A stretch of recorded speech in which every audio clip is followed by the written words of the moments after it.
Jim, we have a couple questions here for the late night drive-thru that I'm going to lump together because it's about a subject we've actually received many emails about. So hopefully this can answer a lot of people's questions. Our first one comes from Woo Kim.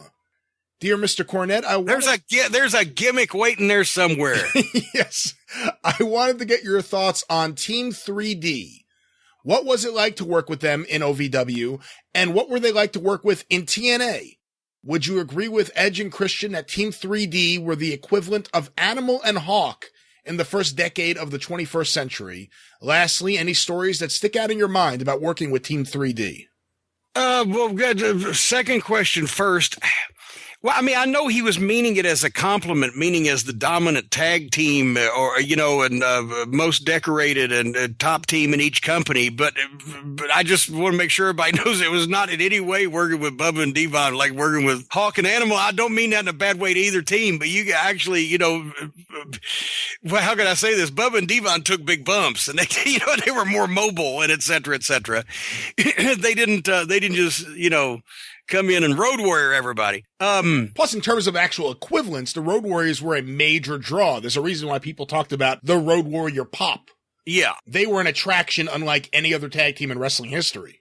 And to be honest, no disrespect to Bubba and Devon, but they can't equal the Road Warriors box office record or appeal because by the time that they came, except in the WWE, they were part of a package. Even though tag teams were featured more back then than they are today, even in the WWE, they were still part of a package that was drawing rather than drawing money. It's no disrespect to them. That position didn't exist where a tag team could be responsible for drawing money when they were on top, even in WWE.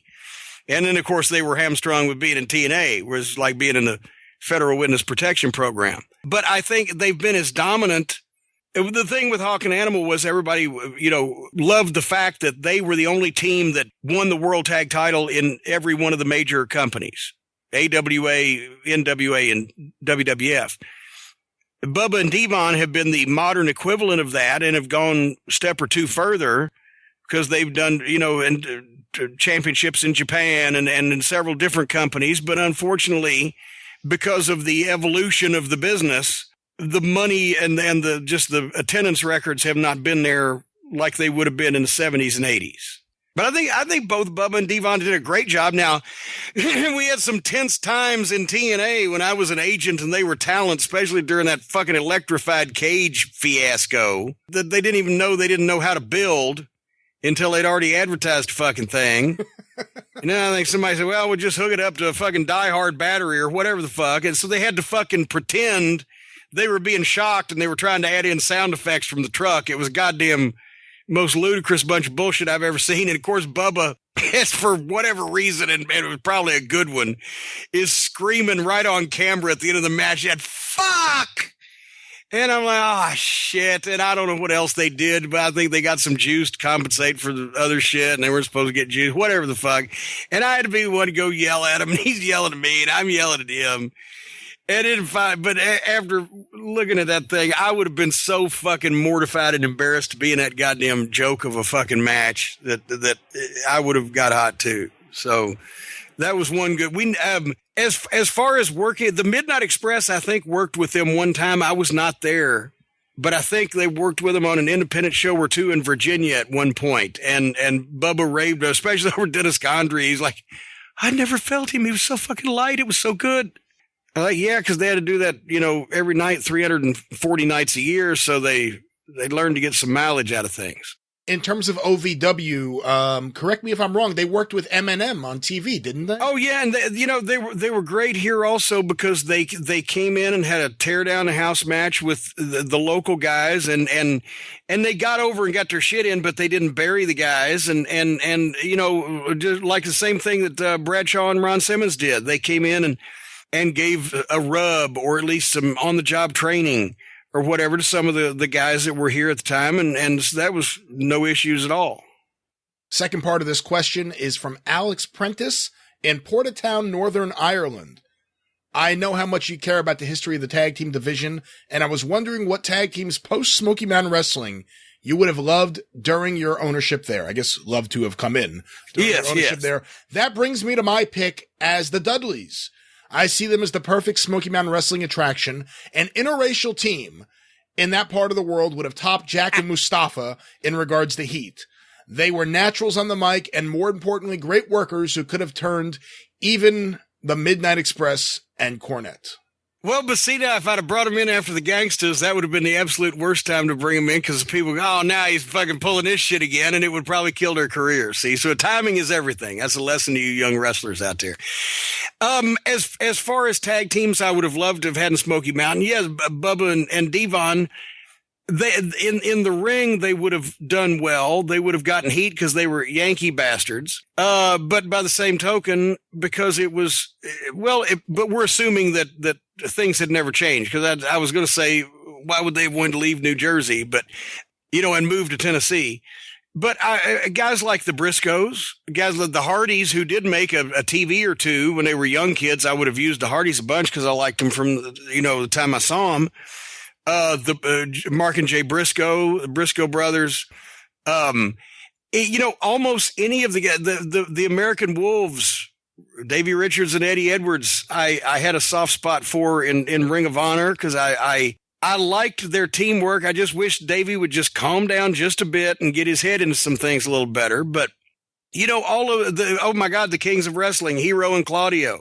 I thought they were the modern day version of the Midnight Express. They could have a different kind of match you get to put them with 3 different teams and you get 3 different matches, because they'd work with those guys' match and not necessarily just do all their own shit. And they were there for everything. Hero was marvelous with setting stuff up like that. I don't know how much of the Dudleys run in ECW you would have seen, but obviously Bubba was very confrontational with the audience. It wasn't just getting on the mic and getting heat. He would actually go to ringside and get right in fans' faces and really make it a confrontational atmosphere. How would that have worked in Smoky Mountain Wrestling? That wouldn't have worked in Smoky Mountain Wrestling. Because I got a lawsuit for the fucking headbangers, for fuck's sake. So you think I'm trying to mind their own business, have a fucking match. If first time that Bubba got tackled by one of these old fucking farm women in Barberville, or some old man just came up and he got in his face and he just fucking looked down and the guy had fucking cut him from asshole to appetite across his stomach before fucking Bubba realized it, because every single one of those farmers had a goddamn knife in his pocket. Or we'd get fucking sued for whatever because somebody would make sure that a swing was taken somehow if you got that close. We had people coming in the ring and doing shit and we weren't inviting them to or going out in their area. There was just a very few matches that we ever even had, the street fight matches where we fought out in the crowd. And one of them was Knoxville with the Harris Boys and Heavenly Bodies, because they wanted to do it to get the match over. And it needed to be wild, but everybody kept it. And we would have never done that in the small town spot shows. You can get sued if somebody knocks you down and you fall on somebody's kid, that guy's going to sue you. What was the Headbangers lawsuit? Oh God, in Clarefield, Tennessee, I think. I can't even remember. Might have to get Chaz or Glenn, one or the other, on show, but to remind me. But it stemmed from either an old farmer in the front row grabbing one of them, or maybe his wife grabbing one and him shoving the wife, and then the farmer hit the fucking one of those deals. Well, they're having a match at a spot show in front of 150 people. It's not like they were trying to antagonize the audience. You bring up the Bruce Brothers.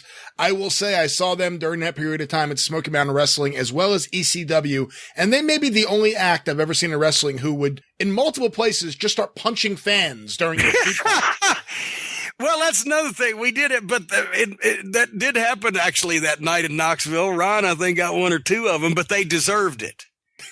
They deserved it. Well, because they came first. But yeah, I always felt safe when I was with Ron and Don because people didn't fuck with them.